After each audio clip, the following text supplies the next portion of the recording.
Donc tout d'abord comment affronter la concurrence, puis comment développer l'entreprise, et enfin, nous nous attarderons sur l'importance du positionnement dans la filière.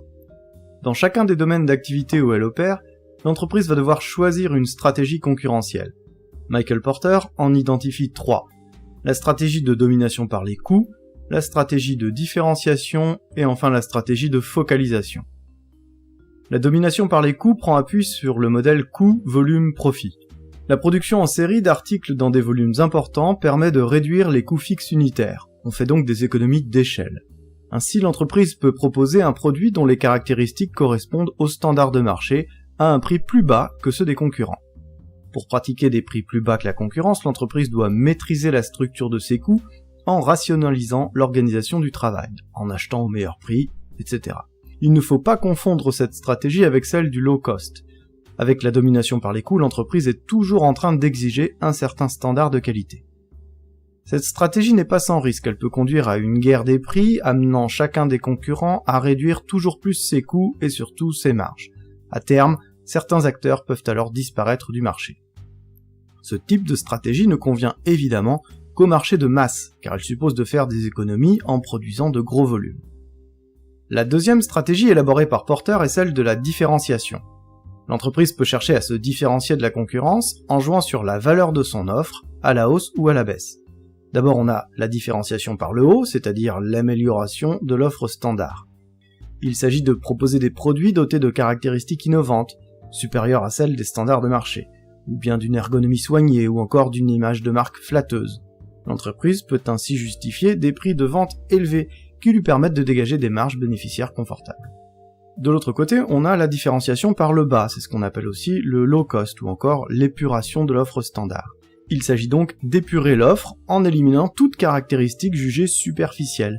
Le client accepte une telle option en contrepartie d'un prix plus faible. La troisième stratégie élaborée par Porter est celle de la focalisation. Elle revient pour une firme à concentrer, c'est-à-dire à focaliser toutes ses ressources et compétences sur les attentes d'un segment étroit de clientèle non satisfaite par les produits standards du marché. Les articles proposés répondent ainsi parfaitement aux besoins de la cible visée. La focalisation nécessite donc d'avoir parfaitement identifié au préalable les besoins de cette cible. Le marché est nécessairement plus petit et avec moins de concurrents. C'est aussi ce qu'on appelle un marché de niche. Maintenant que nous avons exposé les façons d'affronter la concurrence, voyons ensemble les différents moyens de développer l'entreprise. Igor Antsov a identifié 2 voies alternatives de développement de l'entreprise. On appelle ce tableau la matrice Antsov.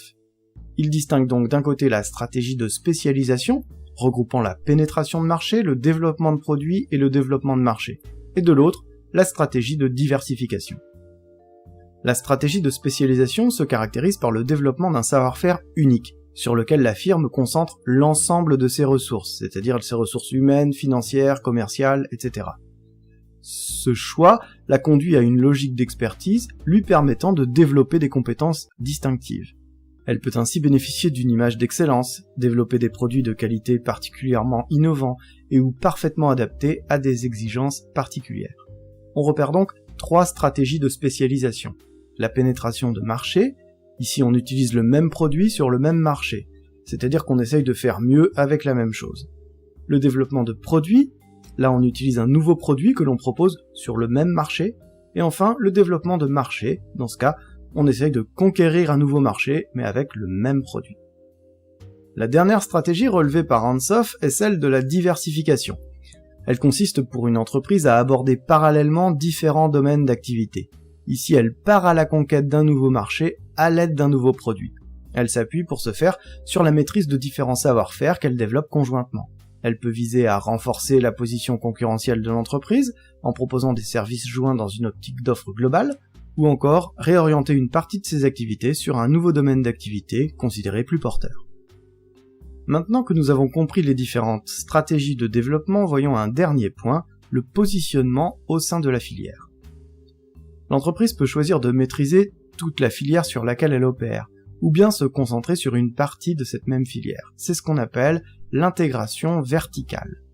Ce choix, que ce soit en amont ou en aval, implique le développement de nouveaux savoir-faire, comme c'est le cas dans le cadre d'une diversification. L'intégration peut être totale lorsque l'entreprise maîtrise l'ensemble de la filière, de la recherche-développement à la commercialisation des produits, comme c'est le cas des grands constructeurs automobiles par exemple. Notez que cette stratégie est plutôt à réserver d'ailleurs aux grands groupes. Elle peut aussi n'être que partielle, c'est dans ce cas une option plus envisageable, cette fois pour les entreprises plus petites. Une entreprise intégrée est plus lourde à gérer. Il faut repenser les processus, c'est-à-dire bien coordonner les activités entre elles. Par ailleurs, l'intégration verticale crée des rigidités, rend l'entreprise moins réactive aux fluctuations des marchés. Il existe un autre positionnement, c'est celui de l'externalisation. C'est l'opération par laquelle l'entreprise confie durablement à un prestataire externe, une filiale ou un fournisseur, tout ou partie des services nécessaires à son fonctionnement, plutôt que de les réaliser en interne. En externalisant, elle cherche à réduire les coûts, pas de personnel à rémunérer, pas de matériel à acquérir ou à entretenir. Elle évite de disperser ses ressources sur un trop grand nombre d'activités, c'est-à-dire qu'elle optimise ses process. Elle accède à des compétences parfois plus pointues, celles des spécialistes, et elle gagne en flexibilité. En effet, lorsque le marché ralentit, l'entreprise est moins touchée car les frais fixes sont moins importants. On dit alors que l'entreprise devient plus agile. Voilà, cette vidéo est maintenant terminée. Dans la prochaine, et pour clôturer ce thème de management, nous nous pencherons sur les modalités de développement stratégique. À bientôt!